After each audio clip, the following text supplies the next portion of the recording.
പോരാട്ടം 12. എന്താ കുറത്തി പോന്നത്? പാലോട്ട് പണിക്കർ ചോദിച്ചു. രുദ്രാണി മറുപടി പറഞ്ഞില്ല. നേരെ നിലത്ത് വീണ് നമസ്കരിച്ചു. പണിക്കരുടെ പാദം പിടിച്ചു. ജ്യേഷ്ഠ ജ്യേഷ്ഠ എന്ന് പല ഒരു വിളിച്ച് ഏങ്ങിക്കരഞ്ഞു. പണിക്കർ ഒന്ന് ഞെട്ടി. നമസ്കരിച്ച് കിടക്കുന്ന സ്ത്രീയെ ശ്രദ്ധിച്ചു നോക്കി നിന്നു. കുറത്തിയല്ലേ? വേഷം മാറിയതോ? അത് ചന്തു പറഞ്ഞില്ലല്ലോ. അവൻ കൊച്ചു കുറവൻ്റെ വേഷത്തിൽ വന്നു എന്നേ പറഞ്ഞുള്ളൂ. അമ്മയെന്ന നാട്യത്തിൽ ഒരു കുറത്തിയെയും കൊണ്ടുവന്നു. അങ്ങനെ താൻ തെറ്റിദ്ധരിച്ചു. ഇവൾ അനുജത്തി തന്നെയോ? അതെ, 37 വർഷമായി കണ്ടിട്ട്. രുദ്രാണിയുടെ തലമുടി നരച്ചിരിക്കുന്നു. മുഖത്ത് ചുളിവുകൾ വീണിരിക്കുന്നു. അവളെ ഇനി കാണുകയേയില്ല. അങ്ങനെ നിശ്ചയിച്ചതാണ് 37 കൊല്ലം മുമ്പ്. ഇന്നിതാ കണ്ടിരിക്കുന്നു. പണിക്കരുടെ മുഖം ദേഷ്യം കൊണ്ട് വികൃതമായി. അദ്ദേഹം രുദ്രാണി പിടിച്ചിരുന്ന പാദങ്ങൾ വലിച്ചെടുത്തു. 10 ചുവട് നടന്നു. മുഖം തിരിച്ചു, പുറം തിരിഞ്ഞു നിൽപ്പായി. രുദ്രാണി എഴുന്നേറ്റ് ഏങ്ങലോടെ പറഞ്ഞു, ജ്യേഷ്ഠ, ഇനിയും നാം തമ്മിലുള്ള വിരോധം പാടില്ല. ഞാൻ സകലതും മറന്നിരിക്കുന്നു. ജ്യേഷ്ഠനും മറക്കണം. രുദ്രാണി ഇരുകൈ നീട്ടി യാചിച്ചു.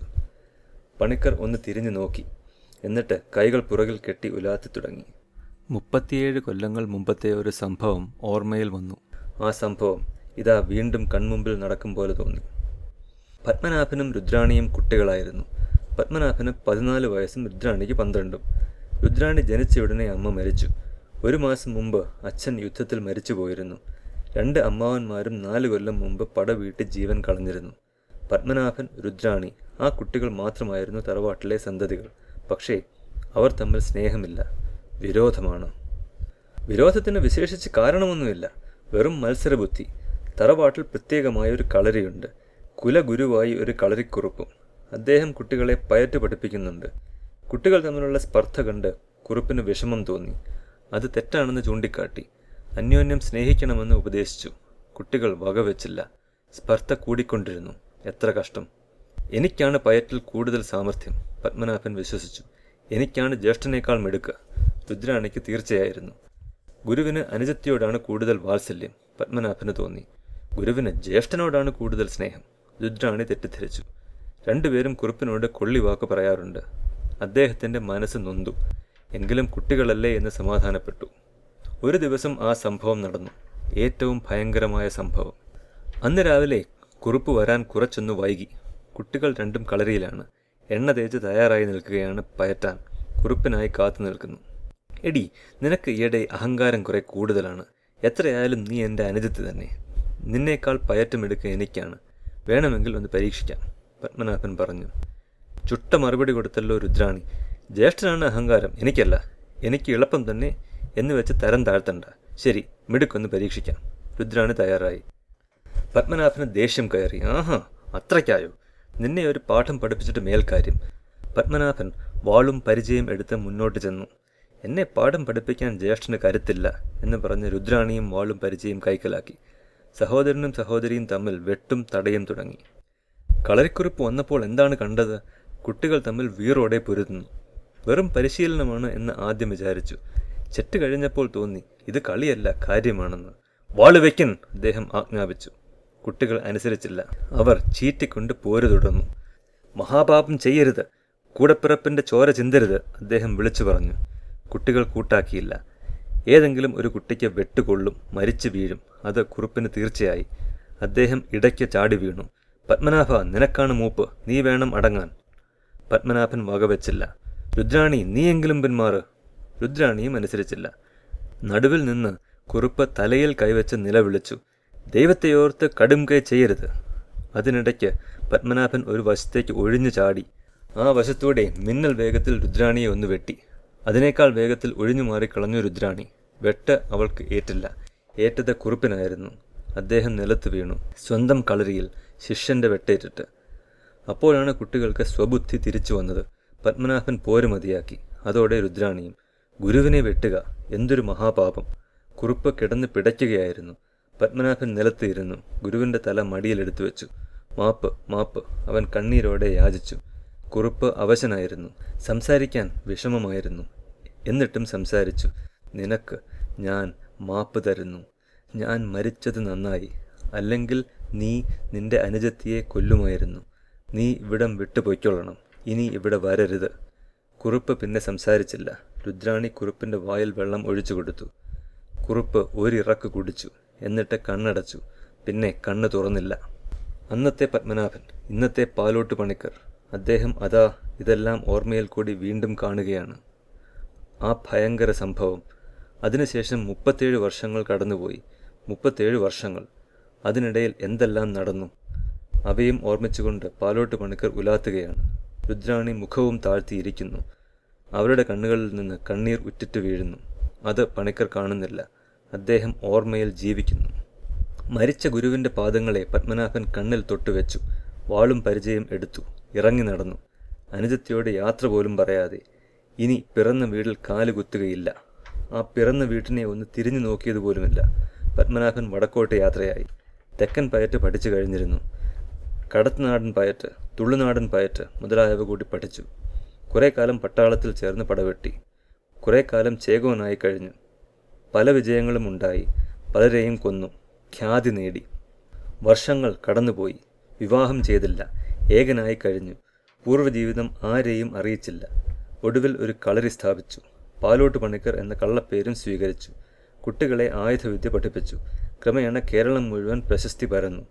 പയറ്റ് പഠിപ്പിക്കാൻ പാലോട്ട് പണിക്കരെ ജയിക്കുന്ന ആളില്ല. അതായിരുന്നു എല്ലാവരുടെയും വിശ്വാസം. ജ്യേഷ്ഠ, രുദ്രാണി വിളിച്ചു. പണിക്കർ തിരിഞ്ഞു നോക്കി. ജ്യേഷ്ഠ, എൻ്റെ തെറ്റ് പൊറുക്കണം, രുദ്രാണി യാചിച്ചു. പണിക്കർ മറുവശത്തേക്ക് നോക്കി. മനസ്സ് കഠിനമായി തന്നെ ഇരുന്നു. പണ്ടത്തെ സ്പർദ്ധ അത് ഇനിയും ബാക്കിയുണ്ട്. ജ്യേഷ്ഠ, ജ്യേഷ്ഠനെ സ്നേഹിക്കാൻ അറിയാം. ജ്യേഷ്ഠൻ അമ്പുവിനെ സ്നേഹിച്ചു. എന്തുകൊണ്ട് അനുജത്തിയെ സ്നേഹിച്ചുകൂടാ? സ്നേഹത്തിൻ്റെ പേരിൽ, അമ്പുവിൻ്റെ പേരിൽ എനിക്ക് മാപ്പ് തരണം. രുദ്രാണി തൊഴുകയോടെ വീണ്ടും യാചിച്ചു. സ്നേഹം, അമ്പു, ആ വാക്കുകളിൽ ഇന്ദ്രജാലമുണ്ടോ? സ്നേഹം രൂപം പൂണ്ടവനായിരുന്നു അമ്പു. പണിക്കർ അവനെ ജീവനേക്കാൾ സ്നേഹിച്ചു. ചന്തുവും അവനെ അതുപോലെ സ്നേഹിച്ചു. അമ്പു അവരെ രണ്ടുപേരെയും. സ്നേഹം, പല രൂപങ്ങളും കൊള്ളുന്ന സ്നേഹം. ആ ശക്തി പണിക്കരെ തളർത്തി. കഠിനമായിരുന്ന മനസ്സ് ഉരുകി ചൂടുവെള്ളമായി. ആ ചൂടുവെള്ളം കണ്ണിലൂടെ പുറത്തേക്കൊഴുകി. ഇടറിക്കൊണ്ട് പണിക്കർ പറഞ്ഞു, അനുജത്തി, തെറ്റ് ചെയ്തത് നീയല്ല, ഞാനാണ്. നീ വേണം എനിക്ക് മാപ്പ് തരാൻ. 37 വർഷമായുള്ള ആ അകൽച്ച അങ്ങനെ അവസാനിച്ചു. അവർ വളരെ നേരം സംസാരിച്ചു. നീണ്ട കാലത്തെ കഥ പറയാനുണ്ടായിരുന്നു. രുദ്രാണി, യാഗത്തിന് നമുക്ക് ഒന്നിച്ചു പോകാം, പണിക്കർ പറഞ്ഞു. അദ്ദേഹം അകത്തേക്ക് പോയി. കുറഞ്ഞോരുടെ കഴിഞ്ഞ് പുറത്തു വന്നു. തോളിൽ ഒരു ഭാണ്ഡം തൂക്കിയിരുന്നു. ഇറങ്ങി നടന്നു. പുറകെ രുദ്രാണി. എന്താണ് ജ്യേഷ്ഠ ആ ഭാണ്ഡത്തിൽ? രുദ്രാണി ചോദിച്ചു. ഓലഗ്രന്ഥങ്ങൾ, ആയുധവിദ്യ അടങ്ങിയ ഗ്രന്ഥങ്ങൾ, പണിക്കർ അറിയിച്ചു. വളരെ പഴയ ഗ്രന്ഥങ്ങളാണ്. ഏറെക്കാലമായി ഞാൻ ശേഖരിച്ചവ. ആയുധങ്ങൾ ഉണ്ടാക്കുന്ന വിധങ്ങൾ, ഉപയോഗിക്കേണ്ട വിധങ്ങൾ, അറിയേണ്ടതെല്ലാം ഈ ഗ്രന്ഥത്തിലുണ്ട്. ഇപ്പോൾ എന്തിനാണ് അവ എടുത്തിരിക്കുന്നത്?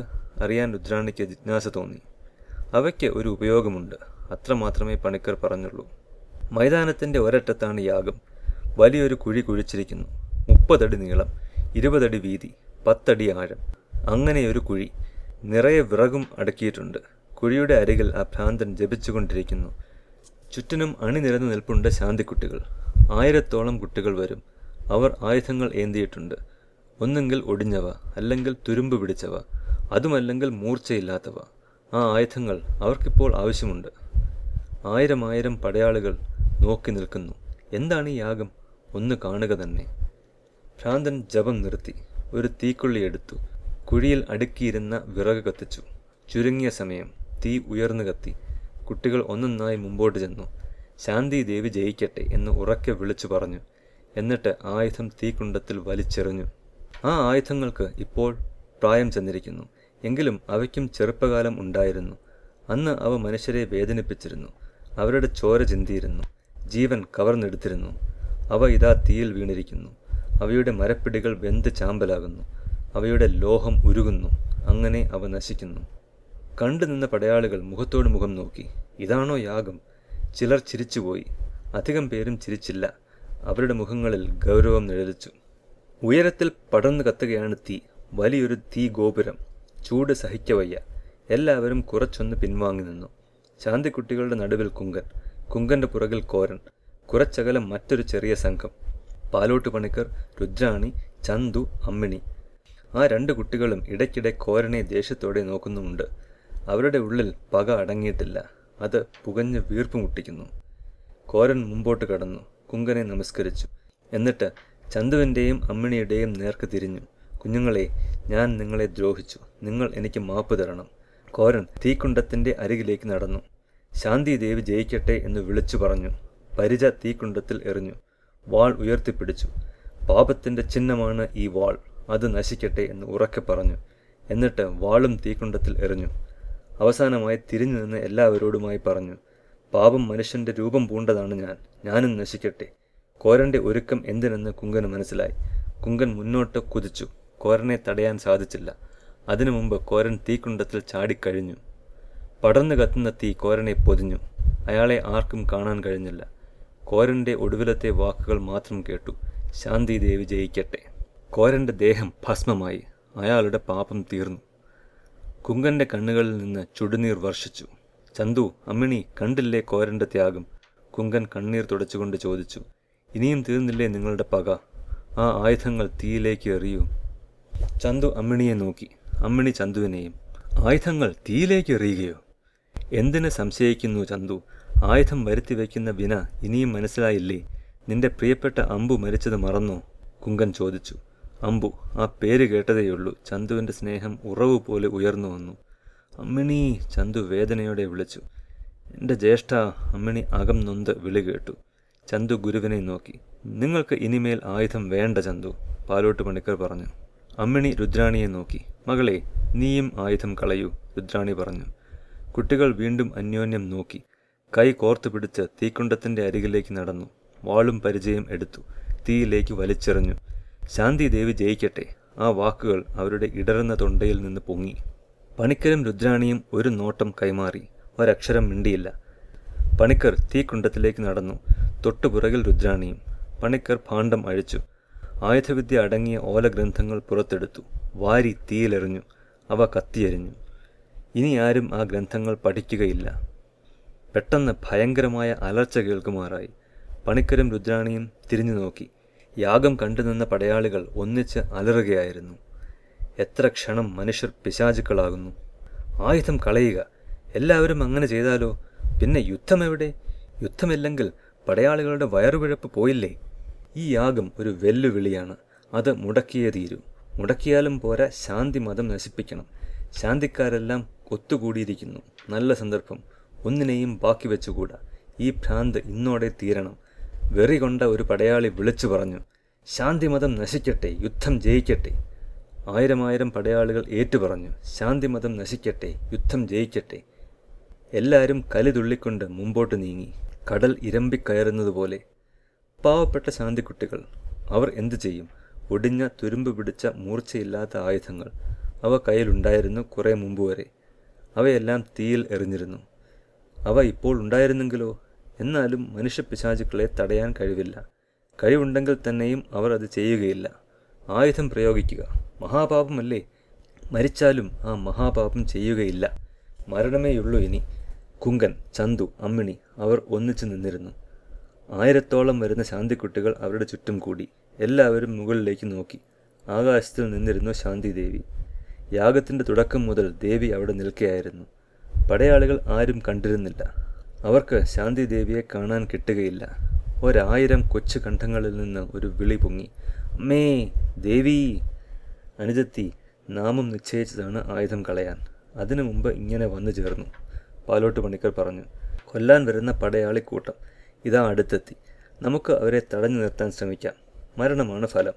സാരമില്ല. ശാന്തി ദേവിക്ക് വേണ്ടി നമുക്ക് മരിക്കാം. ആ മരണം ധന്യമാണ്. നീ എന്തു പറയുന്നു? ജ്യേഷ്ഠ, ഞാനും വരുന്നു. നമുക്ക് ഒന്നിച്ചു മരിക്കാം, രുദ്രാണി പറഞ്ഞു. പണിക്കരും രുദ്രാണിയും മുമ്പോട്ട് കുതിച്ചു. നിൽക്കിൻ, ഒരടി മുമ്പോട്ട് വെക്കരുത്, പണിക്കർ ആജ്ഞാപിച്ചു. പടയാളികൾ നിന്നുപോയി. അത്ര ശക്തിയുണ്ടായിരുന്നു പണിക്കരുടെ ആജ്ഞയ്ക്ക്. ആ കുട്ടികളെ കൊല്ലാൻ ഞങ്ങൾ സമ്മതിക്കുകയില്ല. ഞങ്ങളുടെ ശവം മറികടന്നേ നിങ്ങൾക്കത് സാധിക്കൂ, പണിക്കർ ഗർജിച്ചു. ആഹാ, എന്നാൽ ആദ്യം നിങ്ങളുടെ ശവം മറികടക്കാം, വെറിയനായൊരു പടയാളി വിളിച്ചു പറഞ്ഞു. തോളോട് തോൾ ചേർന്നു പണിക്കരും രുദ്രാണിയും. അങ്ങനെ നിന്നുകൊണ്ട് ആ വൻകൂട്ടത്തെ ചെറുത്തു. പാറകൾ തിരമാലകളെ ചെറുക്കും പോലെ. ഏറ്റവും പ്രസിദ്ധരായ 2 അഭ്യാസികളായിരുന്നു അവർ. പക്ഷേ അവർക്ക് വയസ്സായിരുന്നു. എതിരാളികൾ അനേകമുണ്ടായിരുന്നു താനും. മഹാപരാക്രമം പ്രവർത്തിച്ചു പണിക്കരും രുദ്രാണിയും. അവർ അനേകം പേരെ അരിഞ്ഞു വീഴ്ത്തി. പക്ഷേ നടക്കേണ്ടത് നടന്നു. ഒരേ സമയത്ത് 2 പേരും വെട്ടേറ്റ് നിലം പതിച്ചു. ശാന്തി ദേവി ജയിക്കട്ടെ. അവയായിരുന്നു അവരുടെ അവസാനത്തെ വാക്കുകൾ. അവരുടെ ശവം മറികടന്ന് പടയാളികൾ മുന്നോട്ട് പാഞ്ഞു. ചുരുക്കം ചില നിമിഷങ്ങൾ. അതിനകം കുട്ടികളെല്ലാം ആയുധങ്ങൾക്ക് ഇരയാകും. എന്തൊരു കഷ്ടം! പെട്ടെന്ന് ഒരു അത്ഭുതം നടന്നു. കുങ്കൻ, കുട്ടികൾ, ചന്തു, അമ്മിണി എല്ലാവർക്കും സ്വർണ്ണ ചിറകുകൾ മുളച്ചിരിക്കുന്നു. മക്കളെ, പറന്നു വരൂ! ശാന്തിദേവി വിളിച്ചു പറഞ്ഞു. അവരെല്ലാം ഒന്നിച്ച് നിലം വിട്ടു. മുകളിലേക്ക് ഉയർന്നു, പറന്നുപോയി. പടയാളികളുടെ കണ്ണ് തള്ളി. മക്കളെ, ഈ മനുഷ്യർക്ക് ഭ്രാന്താണ്. ഒരു കാലത്ത് ഈ ഭ്രാന്ത് മാറും. അന്ന് നമുക്ക് മടങ്ങി വരാം, ശാന്തിദേവി പറഞ്ഞു. പടയാളികൾ മുകളിലേക്ക് നോക്കി നിന്നു. ശാന്തിക്കാർ സ്വർണ്ണച്ചിറകുകൾ വീശി പറന്നുപോയിക്കൊണ്ടിരിക്കുന്നു. ഒരു കൊച്ചു വാചകം വീണ്ടും വീണ്ടും വിളിച്ചു പറഞ്ഞുകൊണ്ട്. ആ വാചകം ലോകം മുഴുവൻ മുഴങ്ങിക്കേട്ടു. ശാന്തിദേവി ജയിക്കട്ടെ.